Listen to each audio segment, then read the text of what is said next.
A little bit about TE Crowder this spring. What do you just like what you've seen from him so far? I mean, he can run. Tate can really run.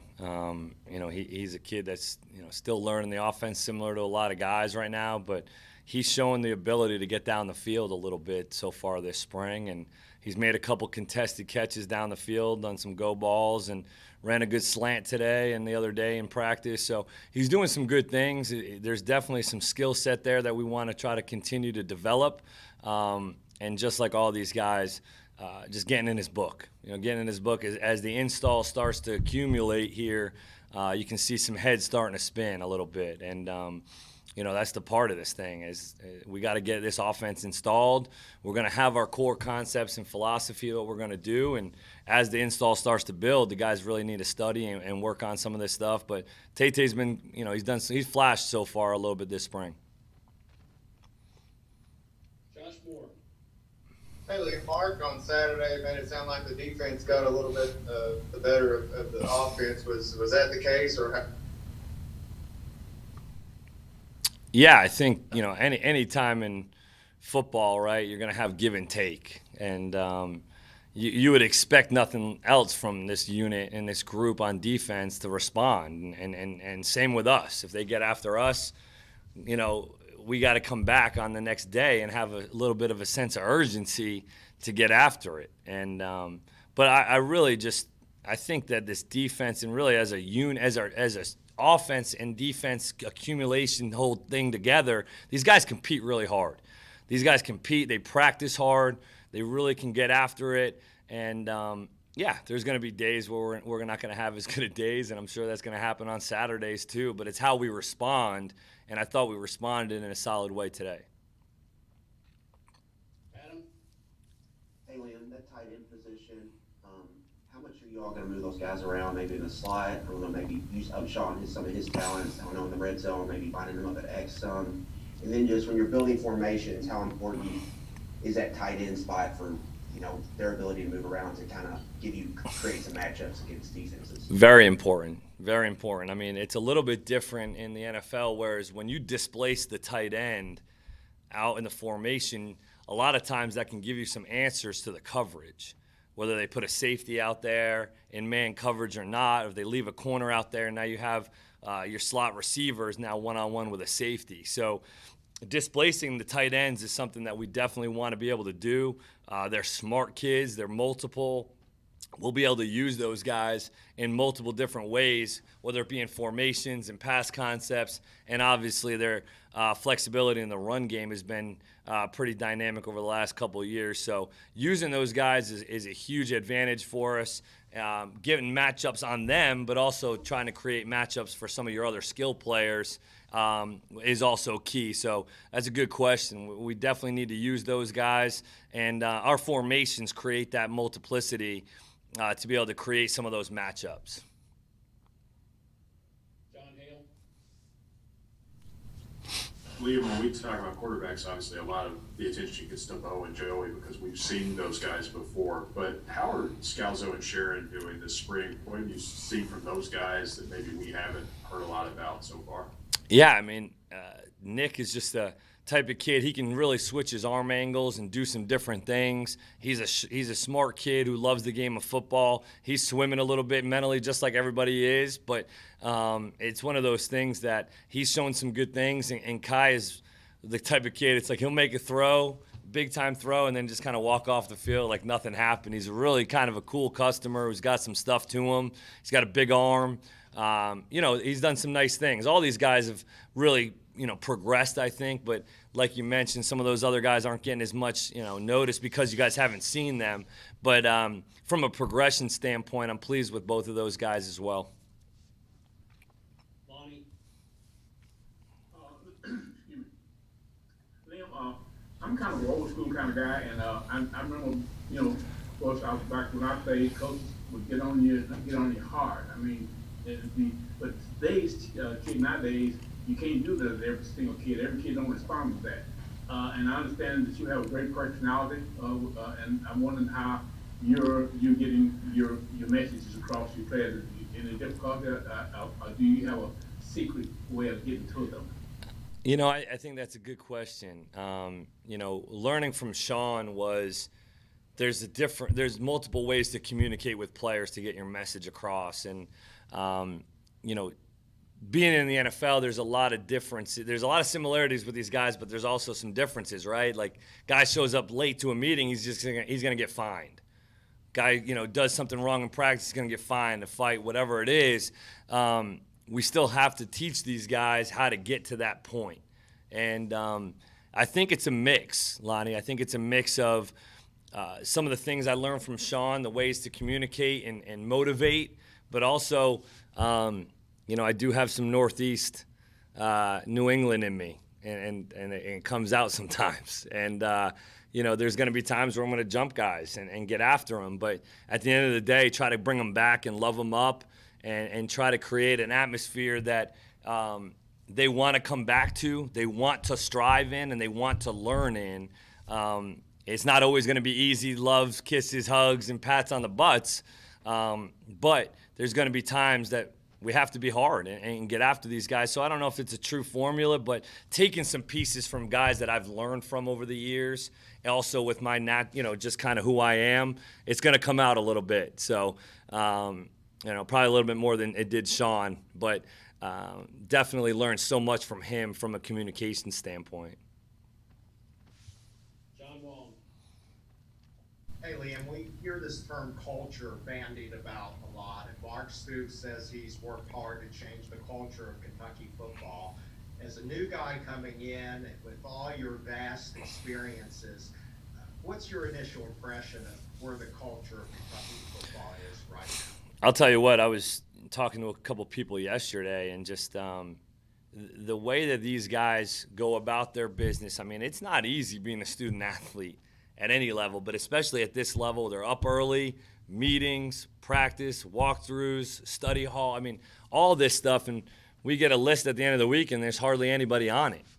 From a late standpoint or a miss standpoint, there's always going to be some things. There's so many guys on the team, but the way these guys go about their business, the way Coach Stoops has got this thing rolling, it's actually a really pleasant surprise. Just being at other places, you just don't know. And you come in, and a free blitzer is coming, and he doesn't come and just get in the quarterback's face. He just ducks down and lets the play continue, or there's a contested play to be made, and the DB knows he could maybe go try to hit the receiver on his way down. They don't do that. These guys know how to practice. You can tell it's been repped and coached, and they've done such a nice job of that. It's been a really pleasant surprise. Josh Moore. Liam, last week, and I know Quentin's going to talk, we talked with you some about the center position and those guys. What in particular about that position is different for these fellas going from, mostly shotgun stuff last year to what they're learning now? I mean, I know it's different for everybody, what you're teaching, but for those guys specifically, what kind of adjustments do they have to make? I think, honestly, it's just some of the new schemes that we're running up front. The wide zone is a whole new scheme for these guys. They ran tight zone, but it's a very different football play, and it takes a lot of reps. And the centers, there's so much on these guys' plates, and it's kind of been that way with Drake over the years. And these guys are just kind of seeing him do his thing over the last couple of years, and I'm sure that they're trying to take over those reins, which is what we're looking for. We want somebody to take it over and do it as he did. Now it's just he did it in the same system for four straight years. So it's a lot different for these guys coming in and trying to take it over, make all the run calls, make all the pass protection calls, do all that stuff in a new system. And going against a defense that creates some issues for you in terms of some of the techniques and fundamentals that they play with. So it's hard on all those guys, but Q's a smart kid, really happy about him and just moving forward, getting him rolling, confidence, and just kind of rolling with this thing. But we're looking for somebody to come, just take it over as Drake did. But it's a little bit different than Drake being in the same system for 4 years, not to take anything away from him. Derek Terry. Yeah, Liam, speaking of offensive line, who are kind of the main guys out at right tackle right now? Just overall, how's that battle kind of shaking out to this point? Yeah, I think Flax right now is made himself a cornerstone over there right now at right tackle, and Dave Wallabaw's just kind of getting back into the flow of things, and he's definitely a young athletic kid that we're excited about. But I think Flax right now has probably solidified himself a little bit there at right tackle and done a nice job. Really more athletic than I thought he was. Just didn't really get to see a lot of tape of him. But we'll rotate some guys in. I do believe in consistency and chemistry, but I also believe in getting some other guys some reps and spelling guys so we're a little bit more fresh throughout the game and play as many guys as that can handle it. Obviously you got the big blue wall, you got to start in 5, but everybody knows that the offensive line is a unit. It's a full unit. All those guys are good. It doesn't matter that there's 5 just playing to begin with. We'd like to be able to try to play 6, 7 guys in a rotation, maybe even more if we can handle it. But Flax has done a nice job so far at right tackle. Larry Vaught. Lynn, just wonder if you could tell me what you have thought of Darian Durant the more you get to watch him. Yeah, I think Darian's is just the type of kid that when you get up close to him, you're like, oh, man, he's a much better looking dude when you really see him in person. Type of kid that just athletically you're looking for that type of body type and that prototype, essentially, and just his attitude, demeanor, the things that he does and brings to the table is something that you really can't coach in a lot of instances. You can't coach some of the things that he can do. As good of a coach as there are, he does some things, and just from his demeanor and mentality, love the way he comes to practice every day and the way he comes to work. So excited about him moving forward. Jeff Drummond.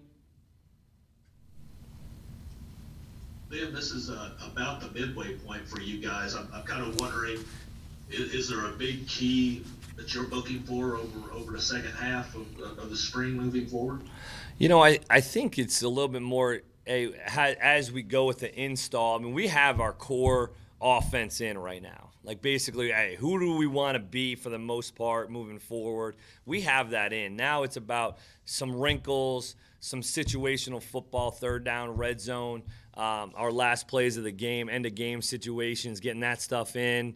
There's a lot of past concepts that we can still continue to install, but it's really about what is our core philosophy going to be, and I think we have that in. It's just now about getting better at those things day by day, specifically in the wide zone run game and continuing on with some of the play action keepers and screens on first and second down. Got a little bit of third down work today, which was great to get some of that stuff in.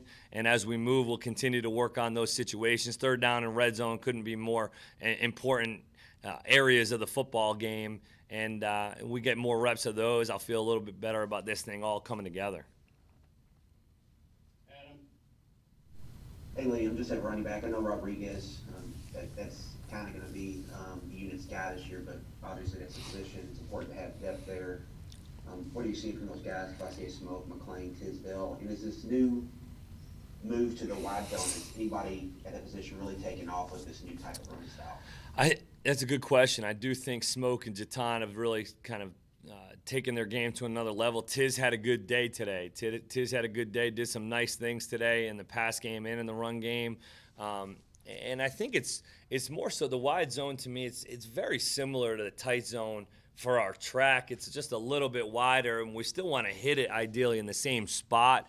But I think where these guys are starting to separate themselves a little bit is their ability to be able to run and catch and do some different things in the pass game and free releasing those guys or displacing them out a little bit, bringing them back, doing some different things that could create some issues for the defense. If you're in man coverage, that's a linebacker one-on-one with Smoke or Jatan or whoever it is out there, and I think that's a matchup that works in our favor. So I do feel good about those guys right now. I mean, it's a deep group.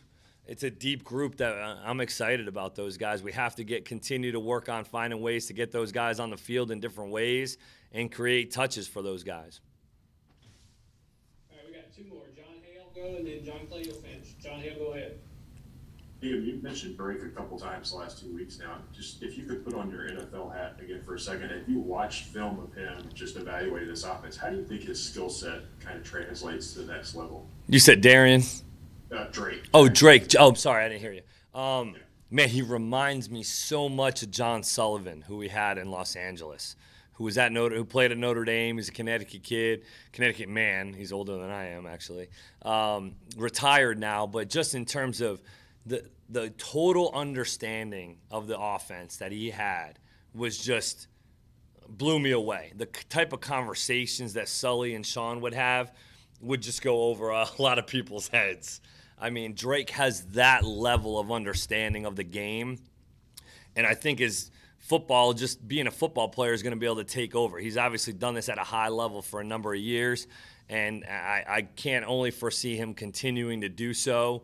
I do believe with the amount of things that are on centers in the NFL, especially maybe going somewhere where they don't want too much on the quarterback or have a younger quarterback they don't want to put some of those things on.